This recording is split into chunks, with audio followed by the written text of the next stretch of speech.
many bases does China have in Antarctica? So they have 5, and they also have a runway, which when they constructed the Antarctic, most recently they constructed the runway.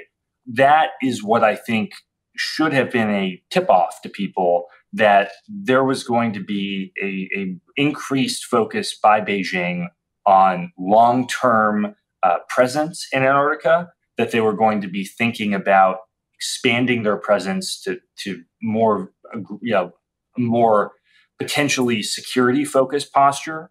And also, one of the things that, if you're concerned as I am about China's adherence to the Madrid Protocol, which is the environmental aspect of the treaty system, in which says you can't extract resources, you can't mine, you can't do the type of fishing the Chinese are known for. Having a runway signals that there may be some potential interest in increased commercial activity on the continent, which is something we need to be watching very closely.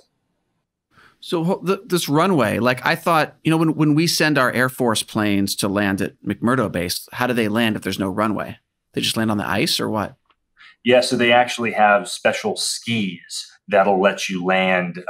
That'll let you land in kind of non-paved, icy conditions. Obviously, the maintenance on those things is pretty expensive and pretty intense. Also, I think one of the things the Chinese have come to the realization of, and this is, you mentioned the South China Sea, every bit of infrastructure that can be implanted in a place like Antarctica adds to the sense of permanence and adds to the sense that China is a power with legitimacy. And if you look at Kunlun, you look at Great Wall Station, you look at the airfield, these are massive construction projects in a place where massive construction projects are hard to do and are not normal. And it's a signal by their very nature, the amount of infrastructure that has to be brought to Antarctica to complete them. It's a signal of just how ambitious this approach to the southern continent is. And it doesn't happen in a vacuum. It doesn't happen because the Chinese just woke up one day and decided we're really interested in doing Antarctic research. If you look at their global ambitions and their behavior across the world, you've got to see it in the context of this is part of how the Chinese operate when they're expanding their presence into a place they view as strategically vital. And it all fits into that context. Have other countries built runways in Antarctica? Is China doing something that's out of the norm? So it's not out of the norm. The New Zealanders have done it. I'm sure other countries have done it as well.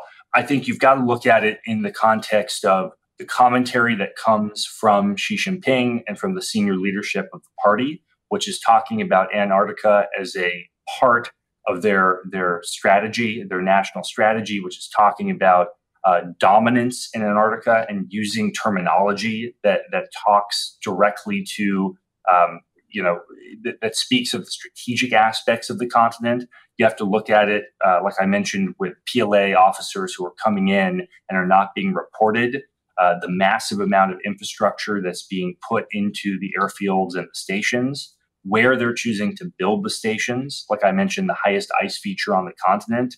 And then you have to look at it in the context of the Madrid Protocol. And, I'm sure we'll talk about it more, but the bottom line is the Madrid Protocol is a additive document that prescribes what economic activity can be done on the continent. The answer is basically none. Nothing, very little commercial activity, and certainly nothing extractive, mining for rare earths, mass fishing. What the Chinese have started doing is very, very much a disinformation campaign. Chinese scholars have begun writing that the the Madrid Protocol to the treaty expires in 2049.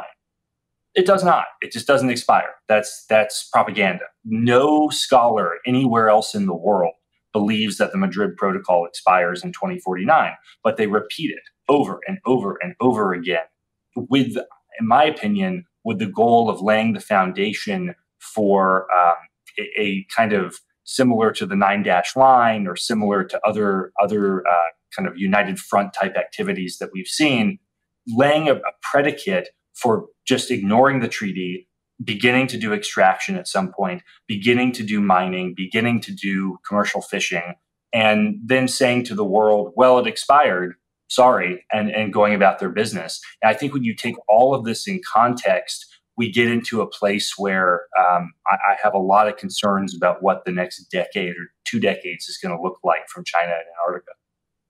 This just sounds like the pattern the Chinese Communist Party has done everywhere in the world. Why? It's like the writing is on the wall. Why isn't, the Western world really concerned about this? I think it's a lot of Antarctica's far, it's cold, it's not, we don't have a permanent population. The treaty, I think, is one of those things typical in Washington, and I would go so far to say as Canberra and Wellington, where it's seen as it's been there since the late 50s. It works for the most part. We made it through the Cold War without some sort of major, conventional military clash in Antarctica.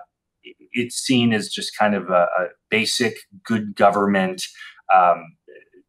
treaty that doesn't have a lot of focus. When I was in the government, and I would try and work with the folks who do this issue in the State Department. It's the folks in the bureau that handles science who are focused on Antarctica. You're not going to find people who are strategists and people who are focused on the China threat. That's not who's focused on Antarctica. And so, we've had this mentality for 60 years that Antarctica is a place for scientific inquiry, and it's peaceful because that's what the treaty says.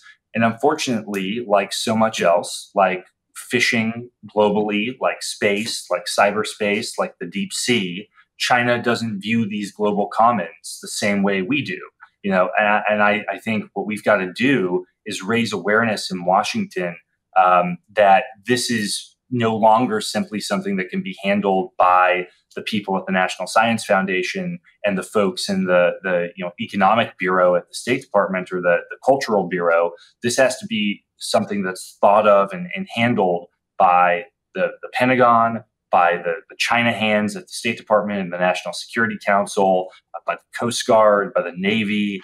This needs to be treated the same way we treat other areas of significant great power competition.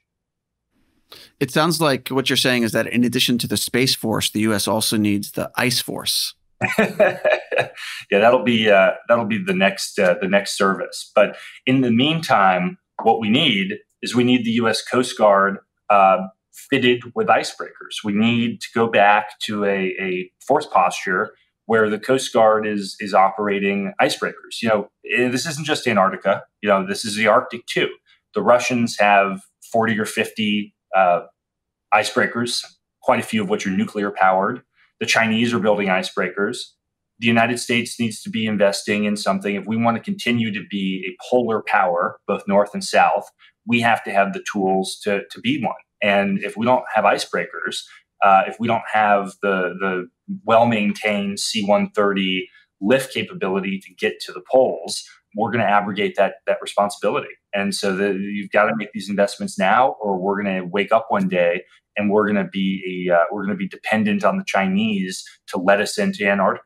I really believe it's that much of a sleeping threat that it's just another example of Washington kind of taking its eye off the ball and the Chinese moving into a space where there's not sufficient attention at a high level.